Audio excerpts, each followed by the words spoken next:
Bonsoir et bienvenue pour cette nouvelle édition du Journal de la Rédaction. Voici les titres de ce 7 mars 2017. Le parc de Thoiry, victime de braconniers la nuit dernière. Un rhinocéros a été découvert tué par balle, une de ses cornes sectionnée, un événement inédit dans un parc européen. La région s'interroge sur le financement des transports et c'est le pass Navigo qui pourrait augmenter. Une table ronde vient de se tenir. Le point sur les premières conclusions. Et puis, chaque mardi, nous vous proposons de découvrir un Yvelinois. Rencontre aujourd'hui avec Sébastien Cerveau. Il propose ses services en tant que consultant en pâtisserie. C'est une première, une triste première dans un zoo européen. Un rhinocéros du parc de Thoiry a été découvert tué par balle ce matin, une de ses cornes sectionnées. L'animal âgé de 5 ans présente plusieurs impacts à la tête. L'une de ses défenses a été découpée à la tronçonneuse. Les gendarmes de la brigade de recherche de Mantes-la-Jolie sont en charge de l'enquête. Les salariés sont sous le choc. Le parc a toujours été mobilisé contre ce trafic. Il avait organisé une grande conférence sur ce thème en 2013. Le braconnage qui occupe la 4e place dans le classement mondial des marchés criminels, derrière la drogue, la cybercriminalité ou encore la traite des êtres humains. Une corne de rhinocéros se monnaie jusqu'à 40 000 euros. C'est très choquant parce que là, tous nos confrères et tous sont terriblement choqués que c'est pu arriver dans un parc zoologique. On part quand même du principe que les animaux qui sont dans un parc zoologique sont protégés justement du braconnage qu'on rencontre dans la nature. Donc là, c'est très choquant. Dans l'actualité également, l'Europe et cette ambition de relancer l'Union européenne à quelques semaines seulement du 60e anniversaire du traité de Rome. À l'invitation de François Hollande, plusieurs chefs d'État se sont réunis à Versailles hier. Les dirigeants espagnols, italiens, allemands pour ce mini-sommet. Depuis la dernière demeure des rois de France, le chef de l'État a appelé à une union forte, mais à plusieurs vitesses, que certains États puissent rapidement parvenir à l'harmonisation fiscale et sociale ou encore renforcer leur collaboration en matière de défense. L'unité n'est pas l'uniformité, a-t-il également martelé. Si nous voulons que l'Europe soit au rendez-vous pour les prochaines années, elle doit d'abord tirer les conséquences du Brexit et être capable de vivre à 27. Et qu'à 27, nous puissions être suffisamment unis pour être respectés.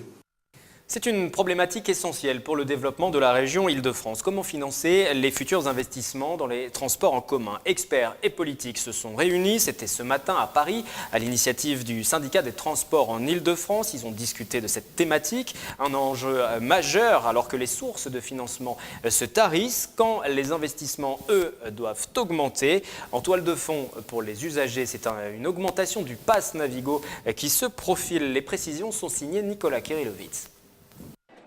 Des trains plus efficaces, des rames plus modernes, une sécurité renforcée. Les ambitions portées par le STIF et la région Île-de-France sont élevées pour les transports en commun franciliens.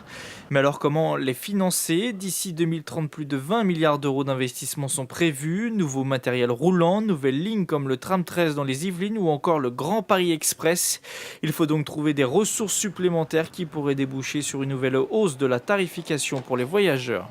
Ça fait 15 ans que chaque année, en moyenne à 2,5%, le pass Navigo ou la carte orange augmente. Donc ce n'est pas un sujet nouveau. Et oui, il continuera naturellement d'augmenter. La présidente s'est engagée à ce qu'il n'augmente, ce qui est un changement avec ce qui se passait avant, à ce qu'il n'augmente qu'avec de l'offre supplémentaire. Cette année, l'année dernière, il a augmenté de 3 euros. Nous avons eu de l'offre supplémentaire en contrepartie. C'est ça l'engagement politique qui est pris par la présidente. Autre solution envisagée pour disposer de nouvelles recettes, des tarifs plus élevés pour les touristes, l'instauration d'heures creuses ou d'heures pleines ou encore la mise à contribution des automobilistes via un péage urbain, à l'instar du modèle britannique. On oublie de dire que sur les millions de déplacements quotidiens en Île-de-France, pratiquement 60% se font aujourd'hui en automobile. Donc il faut prendre au sérieux l'automobile, peut-être investir sur la voirie dans certaines zones et symétriquement demander à ces automobilistes de contribuer, d'autant que ces contributions du type péage de congestion ou péage en période de pollution, c'est aussi un moyen de rendre la mobilité plus durable. Un Londonien peut débourser jusqu'à 415 euros par mois pour ses déplacements en transport en commun, contre 73 euros jusqu'à présent avec le pass Navigo pour un Parisien. Et puisque nous parlions de la région, sachez que dans le cadre de la Journée internationale du droit des femmes ce 8 mars, la lutte contre les violences faites aux femmes devient une grande cause en Île-de-France pour 2017. L'annonce a été faite aujourd'hui par Valérie Pécresse. Nous reviendrons sur cette journée, sur les opérations organisées également dans les Yvelines dans notre prochaine édition de demain, mercredi, à partir de 18h. Les maisons d'enfants à caractère social ont peur pour leur avenir. Ces centres d'hébergement, voici les images pour jeunes en difficulté, plus communément appelés foyers, dénoncent des restrictions budgétaires au niveau des départements qui les financent. Un mouvement de grève a été lancé au niveau national. Le foyer L'Étape à Montigny-le-Bretonneux a opté pour un débrayage d'un peu moins d'une heure. C'était en début d'après-midi. Une pétition sera transmise au conseil départemental des Yvelines. À ce jour, il y a des restrictions budgétaires qui font qu'il va y avoir de moins en moins d'argent de financement pour les maisons d'enfants à caractère social et elles vont être en voie de disparition avec une diminution de jeunes, une diminution de placements. Les maisons d'enfants n'auront plus de budget, de financement. Dans les Yvelines, ce sont les petites associations qui sont visées et nous avons deux associations, deux petites qui ont déjà fermé.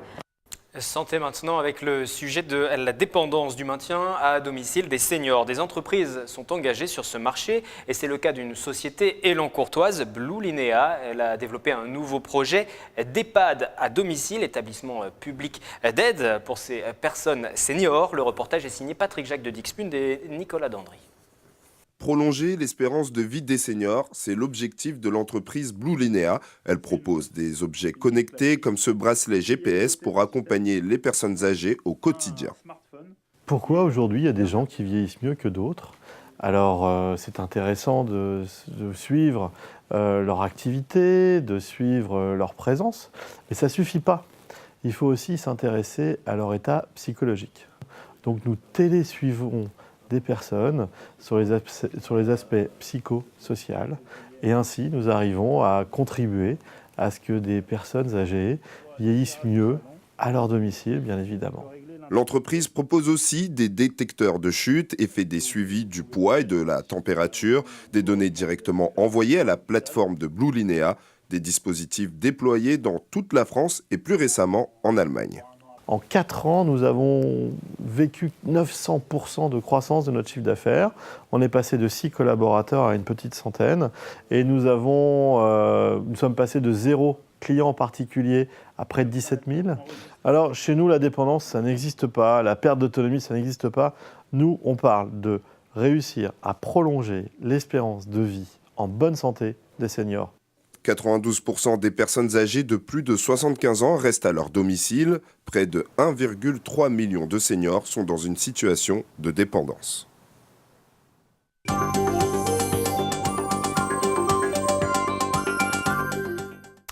Nous passons au portrait de la semaine. Igny-Montin, depuis 16 ans, Sébastien Cerveau est pâtissier chocolatier. En 2005, il est devenu membre du très sélect Club des Sucrés, présidé par le champion du monde de pâtisserie, Christophe Michalak. Ne cherchez pas de boutique à son nom. La plus grande partie de son travail consiste en du consulting en France ou à l'étranger. Il se déplace au gré des demandes. Mélanie Poquet.